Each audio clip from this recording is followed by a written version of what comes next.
Modi entry கொடுத்ததும் மாறிய climax. இனி ஈரானுக்கு சிக்கல் இல்லை. மனம் மாறிட்டாரா ட்ரம்ப்? மேற்காசிய பகுதியில கடந்த சில வாரங்களாவே நீடிச்சுட்டு வரக்கூடிய போர் பதற்றம் சீக்கிரத்திலேயே குறையுமா அப்படிங்கிற எதிர்பார்ப்பு உருவாகி இருக்கு. குறிப்பா ஈரான் மீதான தாக்குதலை தற்காலிகமா நிறுத்துறதா அறிவிச்சிருக்கக்கூடிய நிலையில சனிக்கிழமை ஈரான் கூட நேரடி பேச்சுவார்த்தை நடத்த இருக்கிறதா அமெரிக்க முன்னாள் அதிபர் டொனால்ட் ட்ரம்ப் அறிவிச்சிருக்கிறது உலக நாடுகளோட கவனத்தை ஈர்த்திருக்கு.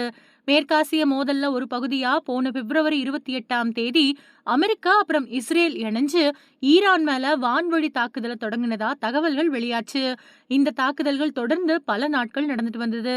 இந்த மோதல்ல பெண்கள் அப்புறம் குழந்தைகள் உள்ளிட்ட 1000க்கும் மேற்பட்டோர் உயிரிழந்திருக்கிறதா சர்வதேச ஊடகங்கள் தெரிவிச்சிருக்கு.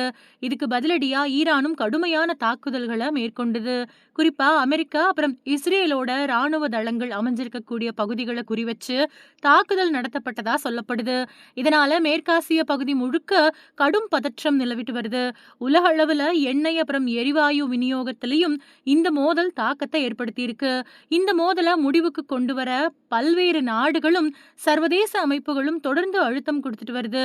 குறிப்பா இந்தியாவோட மோடி, ரஷ்யா, சீனா உள்ளிட்ட நாடுகள் அமைதி பேச்சுவார்த்தை நடத்த வேண்டிய அவசியத்தை வலியுறுத்திட்டு வராங்க. அதே மாதிரி ஐக்கிய நாடுகள் அப்புறம் உலக சுகாதார நிறுவனம் மாதிரியான சர்வதேச அமைப்புகளும் மோதலை நிறுத்தணும் அப்படின்னு தொடர்ந்து கோரிக்கை விடுத்துட்டு வராங்க. இந்த நிலையில போன 3 வாரங்களுக்கும் மேலா இந்த மோதல் நீடிச்சுட்டு வரக்கூடிய சூழல்ல முக்கிய அறிவிப்பை ட்ரம்ப் வெளியிட்டிருக்காரு. ஈரானோட அணு உலைகள் அப்புறம் எரிசக்தி உட்கட்டமைப்புகளை குறிவச்சு நடத்தப்படக்கூடிய எல்லா ராணுவ தாக்குதல்களும் 5 நாட்களுக்கு ஒத்தி வைக்கப்படுறதா அவர் சொல்லியிருக்காரு. இந்த முடிவு அமைதிக்கான முயற்சியா பார்க்கப்படுது. இதை தொடர்ந்து சனிக்கிழமை ஈரான் கூட நேரடி பேச்சுவார்த்தை நடத்த இருக்கிறதாவும் ட்ரம்ப் சொல்லியிருக்காரு. இந்த பேச்சுவார்த்தையின் மூலமா சீக்கிரத்திலேயே ஒரு உடன்படிக்கை எட்டப்படும் அப்படிங்கிற நம்பிக்கை இருக்கிறதாவும் அவர் சொல்லியிருக்காரு. அது மட்டும் இல்லாம உலக வர்த்தகத்துக்கு முக்கியமான கடல் மார்க்கமான ஹார்மூஸ் நீரிணை சீக்கிரத்திலேயே மறுபடியும் திறக்கப்படும் அப்படின்னு அவர் சொல்லியிருக்காரு. அதோட ஈரான் மேல மேற்கொள்ளப்படக்கூடிய நடவடிக்கைகள் முழுமையான போர் அல்ல, ராணுவ நடவடிக்கையா மட்டுமே இருக்கிறதாவும் ட்ரம்ப் விளக்கம் கொடுத்திருக்காரு. ஈரான் அணு ஆயுதங்களை பயன்படுத்தாது அப்படின்னு உறுதி அளிச்சிருக்கிறதாவும் அவர் சொல்லியிருக்காரு. அது மட்டும் இல்லாம ஹார்மூஸ் நீரிணையோட பாதுகாப்பை அமெரிக்காவும் ஈரானும் இணைஞ்சு உறுதி செய்யக்கூடிய முயற்சிகள் மேற்கொள்ளப்படும் அப்படின்னு சொல்லியிருக்காரு.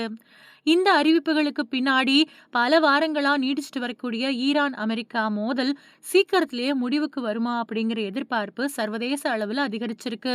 குறிப்பா சனிக்கிழமை நடக்க போற இந்த பேச்சுவார்த்தை இந்த மோதலோட அடுத்த கட்டத்தை தீர்மானிக்கக்கூடிய முக்கியமான நிகழ்வா பார்க்கப்படுது.